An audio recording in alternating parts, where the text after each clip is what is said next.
Welcome, my dear students, to NEET or Next. We shall directly be visiting the answers. The first question of the day is, atrophy testis is a form of reversible cell injury, irreversible cell injury, cellular adaptation, apoptosis. And the answer is cellular adaptation. The references are given in the box. When I approach this particular answer, I shall be taking care of the theory counterpart also, which means definition, causes, examples, and what is the difference between a reversible cell injury, irreversible cell injury, and apoptosis. These three topics shall be dealt with separately. On the screen, I am finding two figures. One is a normal testis, another is an atrophic testis. Atrophy in general can be nutritional, disuse, hormonal, hypoxia, cryptorchidism, as in this case, senile or cachexia. If you look at this picture, the picture on the right, it shows the seminiferous tubules, and it is showing uniform large clear cells, which are the Sertoli cells. On the other hand, I find that these are the Sertoli cells, and this is the germinal epithelium, from which I find the spermatogonium up to the spermatozoa. In fact, the Sertoli cells are a source of nutrition. This is not being found here, as in the case of cryptorchidism. It is actually a cellular adaptation, and it will revoke once the original milieu interior is restored. The second question, all are free radicals except superoxide, magnesium oxide, hydrogen peroxide, and nitric oxide. The answer is magnesium oxide.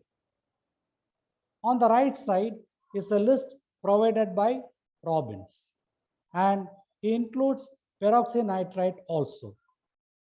Now, the problem is, what are free radicals? Free radicals are atoms that contain unpaired electrons in the outermost orbit. These negative charges are the electrons. See, everywhere I am seeing them in pairs, but this one is unpaired, and this is called a free radical.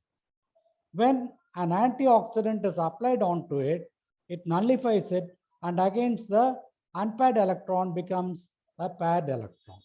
This is what is actually happening in our body day in and day out. Now, I would like you people to kindly go through this particular flow diagram. There are different types of free radicals: the oxygen radical, hydrogen peroxide, as well as the hydroxyl radical. Also, I find that there are some enzymes in our body, such as superoxide dismutase, glutathione peroxidase, and catalase. These we should be having in mind, because these also can be asked as questions. So this we shall be remembering.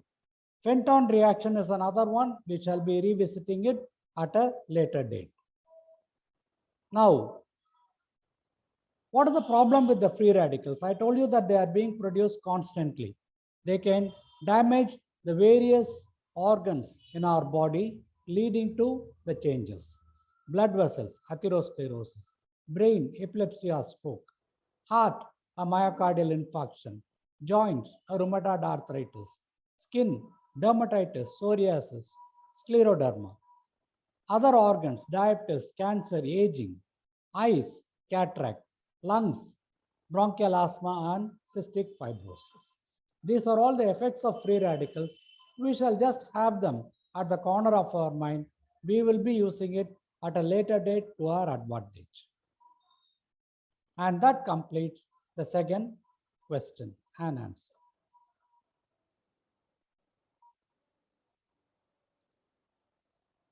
The question 3 is a little long. I would like you people to kindly put up with me. The special stain used to demonstrate intestinal metaplasia is new methylene blue, brilliant crescent blue, Pearl's Prussian blue, and Alcian blue. All are blues to confuse you people. The answer for it will be seen in this slide. This is a repetition of the question, and what we are bothered about in this context is intestinal metaplasia. The answer amongst all these is Alcian blue. Now, what we are supposed to know is what is a metaplasia, intestinal metaplasia, what are the stains, what is gastritis, and for the completion, Barrett's esophagus. Look at this first picture. Normally, the esophagus is lined by a stratified squamous epithelium. You are not pathologist or histologist, but we can very easily make out the stratified squamous epithelium. Owing to reflux of acid from the stomach into the esophagus, you find that it is being replaced by columnar type of epithelium. And this is Barrett's esophagus. It can be either intestinalized or it can be a pseudostratified columnar epithelium deciphering the stomach. We will have this in mind. Now look at this picture. There are two stains that have been used. There is a magenta color that is over here, and there is a blue color also within the glands. Both of these indicate that there is some change happening within the gastric mucosa, and that is intestinal metaplasia. What is this intestinal metaplasia? See, there are the various stains. Normally, it is PAS or magenta that is positive.